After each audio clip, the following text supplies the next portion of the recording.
Hello friends, welcome to history classes. Friends, ये मेरा NET exam से रिलेटेड ये ऑफिशियली यूट्यूब का चैनल है और अपने इस चैनल पर जो हम टॉपिक कर रहे हैं ये एशियन हिस्ट्री से क्विक एंड शॉर्ट वे में है। जितने भी मैंने आपको टॉपिक करवाए हैं क्विक एंड शॉर्ट वे में है, बहुत ही इंपॉर्टेंट है। जो एग्जाम के पॉइंट ऑफ व्यू से जैसे क्वेश्चंस पूछे जा रहे हैं वैसे ही टॉपिक मैं आपको यहाँ पर प्रोवाइड करवा रही हूँ। तो फ्रेंड्स, आज जो हम टॉपिक करेंगे, जो हमारा टॉपिक चल रहा है उसी से ही रिलेटेड आज हम आगे बढ़ेंगे। उसी से रिलेटेड आज जो चीजें हैं वो जानेंगे। जैसे कि हम जो पिछली वीडियो थी उसमें मैंने आपको प्राचीन जो भारतीय स्थापत्य कला था उसके बारे में बताया था। तो इस चीज को हमने कवर अप किया था उसमें, जैसे कि नागर शैली, वेसर शैली, द्राविड़ शैली, ये सब चीजें थी। और बुद्ध से रिलेटेड जो स्तूप, चैत्य विहार आ जाते हैं उसके बारे में हमने जाना था। आज हम जो चीजें जानेंगे उसमें आ जाता है हमारा शिक्षा के बारे में, दर्शन और मापतोल। तो ये जो तीनों चीजें हैं उसके बारे में हम टॉपिक जो है, इंपॉर्टेंट चीजें हैं वही आपको जो है टू द पॉइंट वो चीजें आपको यहाँ पर प्रोवाइड करवाऊंगी। तो अगर फ्रेंड्स आप मेरे इस चैनल के साथ न्यू है तो प्लीज सब्सक्राइब जरूर कर लेना, बेल आइकन को दबा लेना, नोटिफिकेशन आपको टाइम पर मिलता रहेगा। अगर आप डिटेल वाइज प्रिपरेशन करना चाहते हो तो आप मुझे अनअकैडमी पर ज्वाइन कर सकते हो। वहां पर एजुकेटर हूँ, वहां पर भी मेरे कोर्सेज चल रहे हैं बिल्कुल फ्री ऑफ कॉस्ट।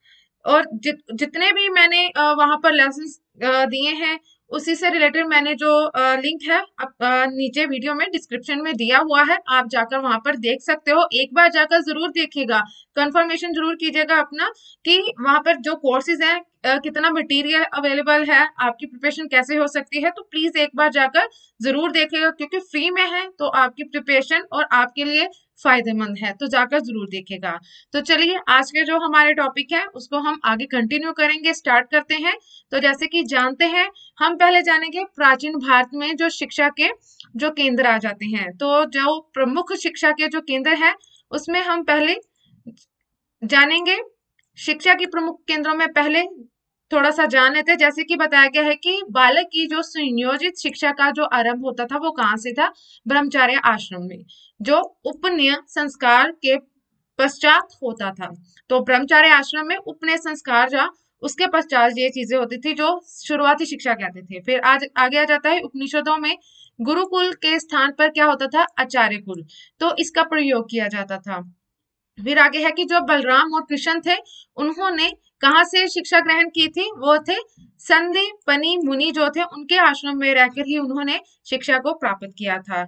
फिर प्राचीन काल में जो शिक्षा का पाठ्यक्रम किस प्रकार होता था तो वो आ जाता है। तो उसमें जो पाठ्यक्रम था वो बताया गया है, जिसमें कि जो 4 वेद आ जाते हैं, 6 विधान होते हैं, 4 विधाएं होती हैं और 18 शिल्प आ जाते हैं और 64 कलाएं भी उसमें शामिल की जाती हैं। तो ये थे।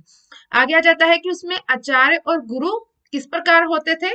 तो आचार्य जो होते थे जे निःशुल्क पढ़ाते थे, कि बिना पैसे के, ये आचार्य होते थे बिना पैसे के वो पढ़ाते थे। उपाध्याय होते थे जो कि शुल्क लेकर पढ़ाते थे, कि अपनी जीविकोपार्जन के लिए सशुल्क पढ़ाते थे। फिर उसके बाद आ जाता है प्रवक्ता होता है, श्रत्य होता है, गुरु आ जाता है और ऋत्विका आ जाता है। तो ये सब जो थे वो आचार्य और गुरु के जो प्रकार आ जाते हैं, जो एक विद्यार्थी को वो शिक्षा किस प्रकार देते हैं, पैसे के, बिना पैसे के। वो आगे आ जाता है चरक।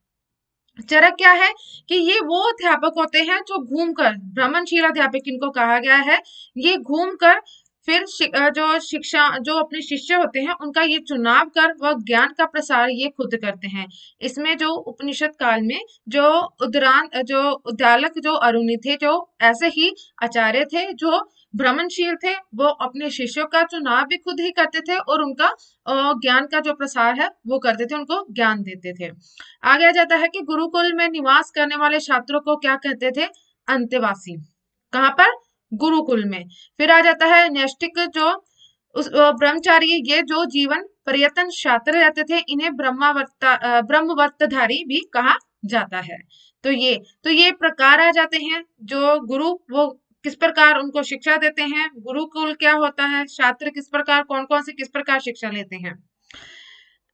आगे जो बताया गया है उसमें आ जाता है उपकुवर्ण। उपकुवर्ण जो आ जाते हैं, ये जो शिक्षक होते थे ये शिक्षा प्राप्त कर गुरु दक्षिणा देकर घर लौट जाते थे। क्या थे? कि जैसे कि एक गुरु अपने शिष्य को शिक्षा देता है तो वो उनसे क्या है कि पैसे ना लेकर गुरु दक्षिणा मांगता है, तो वो उनको गुरु दक्षिणा देकर घर लौट जाते हैं।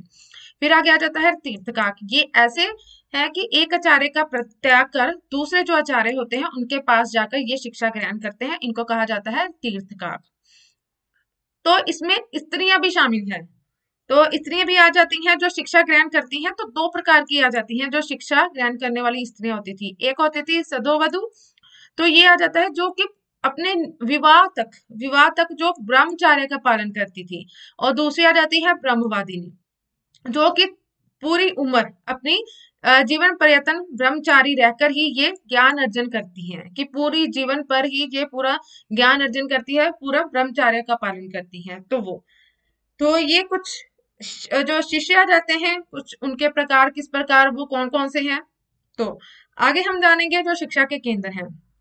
तो पहले हम जानेंगे शिक्षा के केंद्रों में जो सबसे इंपॉर्टेंट आ जाता है उसमें है तक्षशिला। सबसे इंपॉर्टेंट है तक्षशिला। तो ये क्या है कि इसकी जो स्थापना थी वो किसने की थी? भरत ने की थी। वह प्रशासन किसको? तक्ष को सौंप गया। फिर ये यहाँ पर जो प्रसिद्ध जो जिन्होंने कह लो कि विद्वान आए हैं जिन्होंने जहाँ पर शिक्षा ग्रहण की थी उसमें कौन कौन आ जाता है? वैद्य जीवक हैं, कौटिल्य जो चाणक्य के रूप में प्रसिद्ध हुए हैं, मौर्य सम्राट चंद्रगुप्त, फिर कौशल नरेश प्रसेनजित, व्याकरणविद पन्नी व पतंजलि ने भी यहाँ पर शिक्षा प्राप्त की है। तो ये कुछ विद्वान जिनके द्वारा शिक्षा को अर्जित किया गया था। फिर आगे आ जाता है तक्षशिला में भारत का द्वार कहा गया है। सिंध व झेलम नदियों के बीच में ये स्थित है और ये केवल द्विज वर्ग के जो विद्यार्थी हैं उनको ही जो शिक्षा है ग्रहण कर यहाँ पर सकते थे, कि जो द्विज वर्ग के जो विद्यार्थी वही ही यहाँ पर शिक्षा ग्रहण कर सकते थे तक्षशिला में। फिर आ जाता है शिक्षा का माध्य क्या था उस टाइम पर? संस्कृत। और अमोघ वर्ष के अनुसार जो तक्षशिला में नेत्र चिकित्सा है उसकी भी जो शिक्षा थी वहां पर दी जाती थी। तो ये इंपॉर्टेंट आ जाता है कि तक्षशिला के बारे में और किसने यहाँ पर प्रशासन किया और कौन कौन से जो इम्पोर्टेंट जो आ जाते हैं जिन्होंने यहाँ पर जो शिक्षा ग्रहण की और जहाँ पर शिक्षा प्राप्त की वो। आगे हम जानेंगे जो कुछ इम्पोर्टेंट, इतने नहीं है, जस्ट इनको पढ़ जरूर लीजिएगा। आगे आ जाता है काशी। तो जैसे कि काशी है, काशी में क्या है कि उपनिषद काल में ही काशी जो थे वो शिक्षा का प्रमुख केंद्र जो माना गया है। फिर आगे जाता है कश्मीर। कश्मीर में क्या था कि कश्मीर में शैव धर्म और बौद्ध धर्म ये उस टाइम पर प्रधान केंद्र रहा है। प्रसिद्ध विद्वान कौन आ जाते हैं? रत्नाकर, जिन्होंने हरि विजय का जो है वो लेखन किया। फिर शिव स्वामी शिवांक का लेखन इनके द्वारा हुआ। फिर शिमेंद्र और उसका जो पुत्र आ जाता है सौमेंद्र कलहन है। उसके बाद मखंक व श्रीहर्ष, जो ये सभी जो थे वो कश्मीर के निवासी थे। यही इंपॉर्टेंट है, याद रखिएगा कि यहाँ पर किसी धर्म से रिलेटेड जो केंद्र आ जाते हैं शिक्षा के वो थे शैव और बौद्ध धर्म। और कौन कौन से जो प्रसिद्ध विद्वान थे जो यहाँ के निवासी थे जिनके द्वारा क्या क्या जो चीजें लिखी गई हैं, जो लेखन था वो, इन सभी को एक बार पढ़िएगा जरूर। आगे आ जाता है धारा। परमाणु की राजधानी धारा पूर्व मध्यकाल में शिक्षा का केंद्र जो था वो बन गया था। फिर आ जाता है धनंजय। पद्मगुप्त व धनिक भी धारा में निवास करते थे। भोज परमार ने भोज जो विश्वविद्यालय है उसकी जो थी वो स्थापना की। आगे आ जाता है कन्नौज। कन्नौज क्या था? ये भी 7वीं से 12वीं शताब्दी तक ये शिक्षा का केंद्र रहा है। फिर आगे आ जाता है अनिल पाटल। ये जो था ये पूर्व मध्यकाल में गुजरात के जो चालुक्य वंश आ जाता है उसकी राजधानी थी तथा हिंदू व जैन दर्शन का ये शिक्षा का प्रमुख केंद्र भी रहा है। आगे आ जाता है जो विद्वान आ जाते हैं जिन्होंने आश्रय प्राप्त किया था, उसमें आ जाता है सोम प्रभाचार्य, हेमचंद्र, रामचंद्र, उदयचंद्र, जयसिंह। फिर आगे आ जाता है यशराज, वत्स्यराज, सोडल और मेरुतुंग। तो ये कुछ विद्वान थे जिन्होंने आश्रय प्राप्त किया था। कहाँ पर? जो चालुक्य वंश, जो मध्य में गुजरात के जो चालुक्य वंश की जो राजधानी है अनिल पाटन में। फिर आगे आ जाता है कांची। ये भी इंपॉर्टेंट है। तो कांची जो है ये दक्षिण भारत में पल्लव शासकों की राजधानी व शिक्षा का ये प्रमुख केंद्र था। इसमें महाकवि जो दंडिन थे, शूद्रक व भारवी ने कांची में ही अपने क्या थे ग्रंथों की जो थी रचना वहां पर की। फिर वत्स्यायन व बौद्ध तर्क शास्त्र के जो जन्मदाता ड्रिंगनाग ने कांची विश्वविद्यालय में ही जो थी वो शिक्षा प्राप्त की। कदम्ब वंशी राजकुमार मयूर शर्मन ने भी कांची में ही शिक्षा प्राप्त की। तो ये इम्पोर्टेंट जो इतने नहीं है, लेकिन जहाँ एक बार पढ़िएगा कि कांची में जो थे वो किस धर्म से रिलेटेड थे, किस काल के हैं और कौन कौन से जो विद्वान हुए हैं जिनके द्वारा वहां पर जो शिक्षा है वो ग्रहण की गई है। तो वो आगे आ जाता है मिथिला। तो मिथिला क्या है कि ये उपनिषद काल में शिक्षा का केंद्र था। मिथिला में गणेश ने नव्य न्याय के ग्रंथ तत्व जो चिंतामणि उसकी रचना की। फिर आगे आ जाता है घटिका। ये था, ये पाल काल में विद्यालयों को घटिका कहते थे। तो पल्लव काल जो था उसमें जो विद्यालय होते थे उनको घटिका कहा जाता था। तो ये चीज को ध्यान रखें, क्योंकि ऐसे ही क्वेश्चंस जो पूछे जाते हैं जिनको हम निग्लेक्ट कर देते, छोड़ देते कि इसको क्या पढ़ना है, लेकिन ऐसे ही क्वेश्चन वहां पर आते हैं। और अगर उस टाइम पर हमें पता होगा तो हम इसको इजीली अटेम्प्ट कर सकते हैं। आगे आ जाता है बिहार में उदंतपुरी तथा बंगाल में जगदल्ला। ये रामपाल ने इसकी स्थापना की थी। और सोमपुरी में ये प्रमुख जो है विश्वविद्यालय थे। फिर आगे आ जाता है कि शिक्षा के केंद्रों को दी गई जो भूमि को सल भोगम कहा जाता था। क्या कहा जाता था? जो शिक्षा के लिए जो भूमि दी जाती थी कि उनसे वो अपना शिक्षा का जो प्रसार है और खर्च वगैरह वो निकाल सकते, तो उसको कहते थे सल भोगम। संघ को दी गई जो भूमि होती थी उसको पालीचंद कहा जाता था। तो ये ध्यान रखिएगा कि शिक्षा के केंद्र को जो भूमि दी जाती थी उसको सलभोगम कहते थे, और जो संघ को दी जाती थी ना वो होती थी पालचंद। तो ये आ जाता है। तो ये इंपॉर्टेंट। आगे हम जानेंगे जो बौद्ध धर्म से जो रिलेटेड जो प्रमुख शिक्षा के केंद्र आ जाते हैं, तो वो उसमें सबसे पहले इंपॉर्टेंट आ जाता है नालंदा विश्वविद्यालय। तो ये इंपॉर्टेंट है। तो इसमें जो भी चीजें बताऊंगी तो ध्यान में रखिएगा और नोट डाउन जरूर कीजिएगा। साथ ही साथ बिहार में राजगिरी के पास जो वर्तमान बड़ा गांव में ही प्राचीन नालंदा है। नालंदा में खंडरों की जो खोज किसके द्वारा की गई थी? कनिंघम ने की थी। किसने? कनिंघम ने। फिर नालंदा बौद्ध के प्रमुख शिष्य सारिपुत्र की जन्मभूमि थी। और 5वीं शताब्दी में कुमार गुप्त जो था, जो गुप्त वंश का शासक माना गया है, उसने जहां बौद्ध संघ को दान दिया, वह नालंदा विश्वविद्यालय का जहां पर क्या हुआ? विकास भी हुआ। फिर आगे आ जाता है कि खर्चे के लिए कितने गांव दिए थे? जो नालंदा विश्वविद्यालय था उसको 200 गांव का दान दिया गया था। आगे आ जाता है कि नालंदा में क्या था? तो नालंदा में जो दीन भवन आ जाते हैं जिसमें कि क्या आ जाता है? रत्न सागर, रत्नोद्दी, रत्न रंजक। तो ये 3 भवन आ जाते हैं जिनको क्या कहा गया है? धर्मगंज जो लाइब्रेरी है, तो धर्मगंज नामक भव्य पुस्तकालय था। फिर ये किससे रिलेटेड है? महायान शाखा का प्रमुख केंद्र माना गया है नालंदा को। फिर आगे है कि ह्योन-सांग जो था उसके अनुसार बताया गया है, ह्योन-सांग के नालंदा का जो संस्थापक कौन था? शंकरादित्य, जो कुमार गुप्त प्रथम जिसको नाम दिया गया था। तो शंकरादित्य कहा गया है, लेकिन किस नाम से ज्यादा प्रचलित था? तो वो था कुमार गुप्त के नाम से ज्यादा प्रचलित था। फिर ह्योन-सांग के समय शीलभद्र जहाँ के क्या थे? कुलपति। वह समतट बंगाल का निवासी था। कौन? शीलभद्र। शीलभद्र के गुरु व पूर्व कुलपति जो धर्मपाल वो थे। कौन थे? धर्मपाल जो थे ये शीलभद्र के गुरु भी और पूर्व कुलपति वो।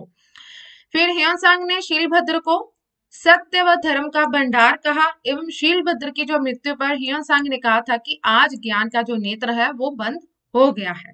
तो ह्योन-सांग के बारे में भी पूछा जा सकता है कि इस प्रकार की जो कथन है किसके द्वारा, किसके लिए कहा गया है। तो ऐसा क्वेश्चन आ सकते हैं। फिर ह्योन-सांग ने नालंदा में शिक्षा प्राप्त की। ह्योन-सांग के समय ही जो नालंदा था उसमें 10,000 विद्यार्थी शिक्षा प्राप्त करते थे तथा 1510 जो है शिक्षक वहां पर थे।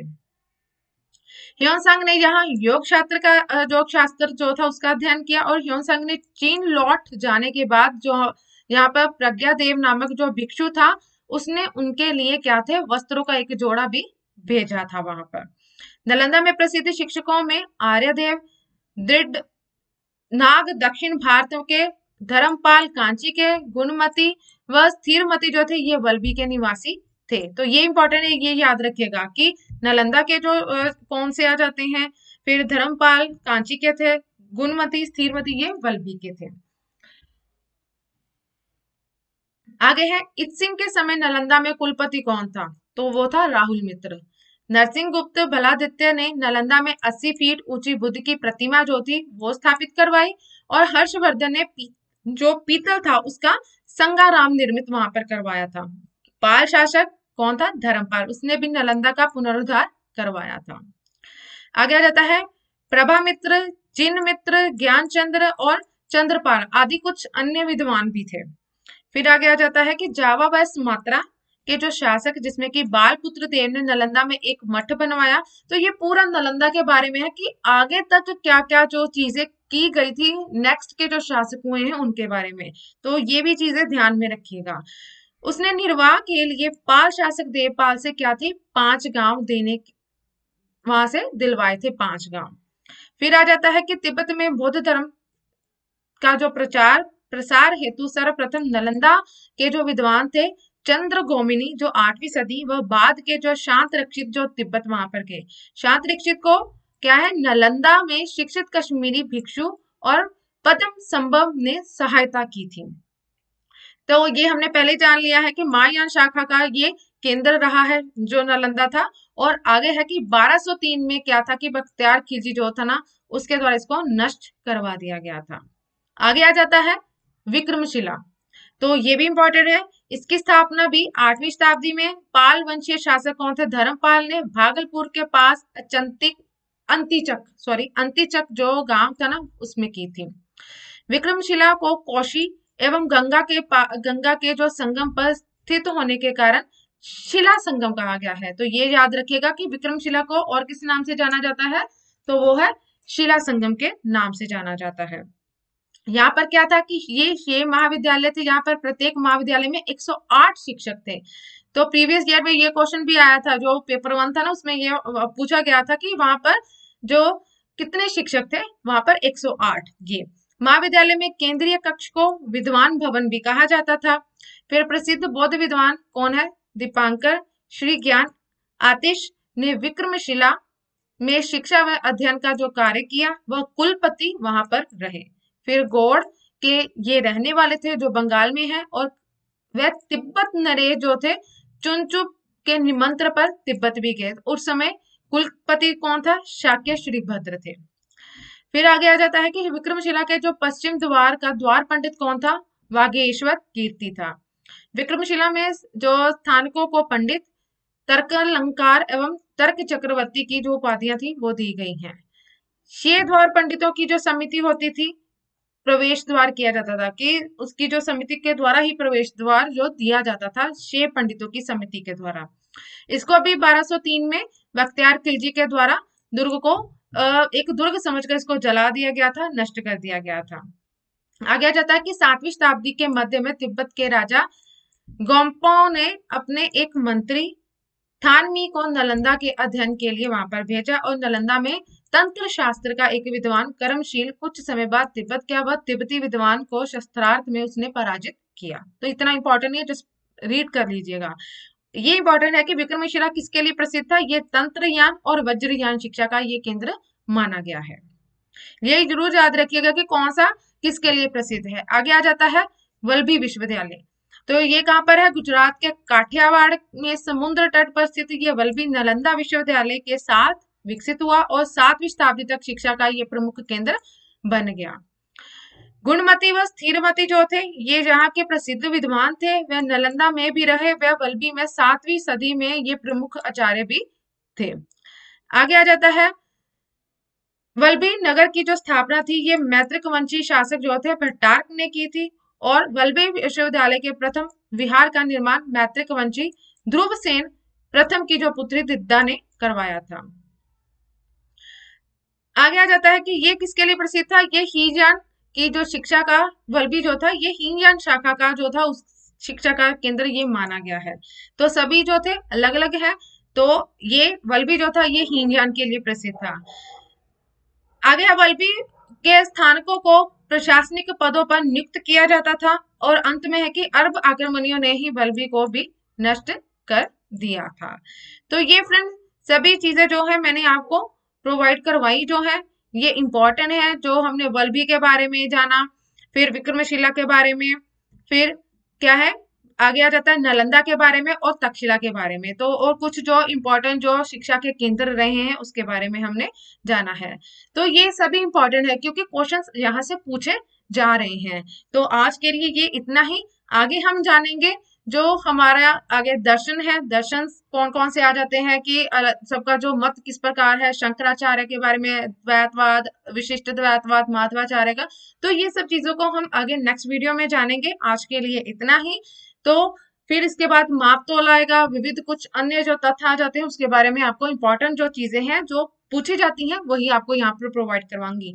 तो होपफुली आपको जो लेसन है अच्छे लगेंगे, और अच्छे लगे तो प्लीज लाइक कीजिए, कमेंट कर जरूर बताइएगा। साथ ही साथ मेरे चैनल को फॉलो जरूर कर लीजिएगा, सब्सक्राइब कर लेना, और अन अकेडमी पर भी फॉलो जरूर कीजिएगा अगर वहां पर भी आप ऐसे ही इंपॉर्टेंट लेसन्स देखना चाहते हो। डिटेल वाइज भी वहां पर है, शॉर्ट क्विक वाइज जो है क्विक शॉर्ट वे में वहां पर वो भी रिवीजन चल रही है विद एमसीक्यू सीरीज, वो भी मैं वहां पर आपको प्रोवाइड करवा रही हूँ। तो प्लीज यहाँ पर फॉलो कीजिए और वहां पर भी। और वीडियो देखने के लिए थैंक यू।